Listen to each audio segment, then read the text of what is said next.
तीन भाई और एक बहन थी। बड़ा और छोटा पढ़ने में बहुत तेज थे। उनके माँ बाप उन चारों से बेहद प्यार करते थे, मगर मंझले बेटे से थोड़ा परेशान से थे। बड़ा बेटा पढ़ लिख कर डॉक्टर बन गया, छोटा भी पढ़ लिख कर के इंजीनियर बन गया, मगर मंझला बिल्कुल आवारा और गंवार बन के ही रह गया। सबकी शादी हो गई। बहन और मंझले को छोड़ दोनों भाइयों ने लव मैरिज की थी।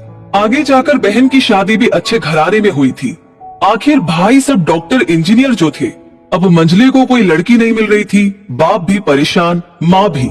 बहन जब भी मायके आती तो सबसे पहले छोटे भाई और बड़े भैया से मिलती, मगर मंझले से कम ही मिलती, क्योंकि न तो वो कुछ दे सकता था और ना ही वो कभी घर पे मिलता था।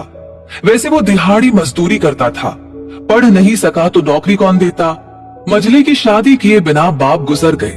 माँ ने सोचा कहीं अब बंटवारे की बात ना निकले, इसीलिए अपने ही गांव में एक सीधी सादी लड़की से मंझले की शादी करवा दी। शादी होते ही न जाने क्या हुआ कि मंझला बड़े लगन से काम करने लगा। दोस्तों ने कहा, ए चंदू आज अड्डे पे आना। चंदू ने कहा, आज नहीं फिर कभी। दोस्तों ने कहा, अरे तो शादी के बाद तो जैसे बीवी का गुलाम ही हो गया। चंदू ने कहा, अरे ऐसी बात नहीं, कल में अकेला एक पेट था तो अपनी रोटी का हिस्सा कमा लेता था, अब दो पेट है आज, कल और होगा। घर वाले नालायक कहते हैं, मेरे लिए चलता है, मगर मेरी पत्नी मुझे कभी नालायक कहे तो मेरी मर्दानगी पर एक भद्दी गाली है, क्योंकि एक पत्नी के लिए उसका घमंड, इज्जत और उम्मीद होता है। उसके घर वाले ने भी तो मुझ पर भरोसा करके ही तो अपनी, फिर उनका भरोसा कैसे तोड़ सकता हूँ। कॉलेज में नौकरी की डिग्री मिलती है और ऐसे संस्कार माँ बाप से मिलते हैं। इधर घर पे बड़ा और छोटा भाई और उनकी पत्नियां मिलकर आपस में फैसला करते हैं कि जायदाद का बंटवारा हो जाए, क्योंकि हम दोनों लाखों कमाते हैं मगर मंझला ना के बराबर कमाता है।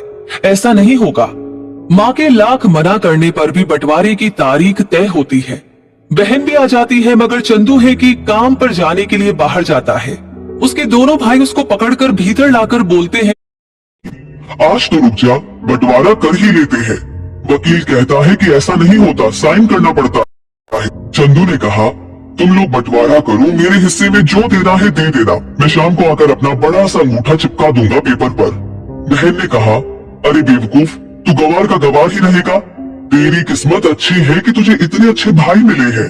माँ ने कहा, अरे चंदू आज रुक जा, बंटवारे में कुल 10 बीघा जमीन में दोनों भाई 5-5 रख लेते हैं और चंदू को पुश्तैनी घर छोड़ देते हैं। तभी चंदू जोर से चिल्लाता है, अरे फिर हमारी छुटकी का हिस्सा कौन सा है? दोनों भाई हंसकर बोलते हैं, अरे मूर्ख, बंटवारा भाइयों में होता है और बहनों के हिस्से में सिर्फ उसका मायका ही है। चंदू ने कहा, ओ शायद पढ़ा लिखा न होना भी मूर्खता ही है। ठीक है, आप दोनों ऐसा करो, मेरे हिस्से की वसीयत मेरी बहन छुटकी के नाम कर दो। दोनों भाई चकित होकर बोलते हैं, और तू? चंदू माँ की ओर देखकर मुस्कुराकर बोलता है, मेरे हिस्से में माँ है ना।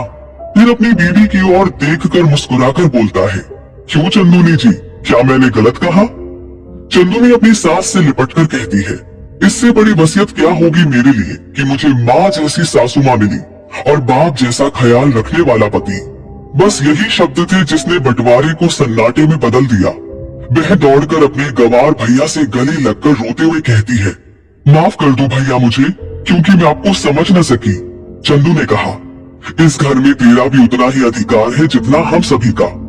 बहुओं को जलाने की हिम्मत किसी में नहीं होती, मगर फिर भी जलाई जाती है, क्योंकि शादी के बाद हर भाई हर बाप उसे पराया समझने लगते हैं।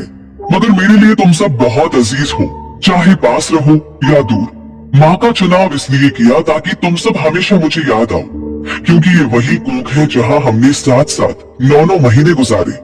माँ के साथ तुम्हारी यादों को भी मैं रख रहा हूँ। दोनों भाई दौड़कर मंझले से गले मिलकर रोते रोते कहते हैं, आज तो तू सचमुच का बाबा लग रहा है। सबकी पलकों पर पानी ही पानी, सब एक साथ मिलकर फिर से रहने लगते हैं। तो इसी के साथ ये कहानी आपको कैसी लगी? इस वीडियो के बारे में आपकी क्या राय है? क्या सीख आपको मिली?